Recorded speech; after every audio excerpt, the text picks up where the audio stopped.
Құрметті мектеп әкімшілігі, қадірлі ұстаздар мен оқушылар.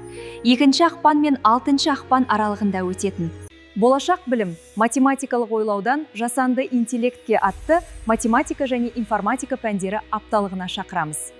Қазіргі заманда математика тек формулалар мен есептер ғана емес. Ол логика, талдау, шешім қабылдау қабілеті.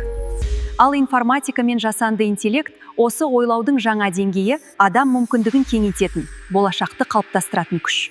Математика нақты ғылымдардың тілі, ойлау мәдениетінің шыңы, ақыл ойды дамытудың басты құралы.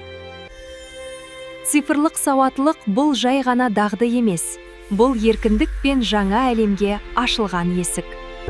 Информатика бұл қиял мен нақтылықтың тоғысқан жері. Мұнда ойдан шыққан идея нақты жұмыс істейтін жобаға айналады. Апталықтың басты мақсаты оқушылардың математикалық ойлауын дамыту және жасанды интеллект сияқты заманауи технологияларға деген қызығушылығын ояту. Апта барысында сіздерді қызықты сайыстар, зияткерлік ойындар, ашық сабақтар күтіп тұр. Бұл іс-шаралар әрқайсыңыздың өз қабілетіңізді танытып, жаңа білім алуға мүмкіндік береді деп сенеміз.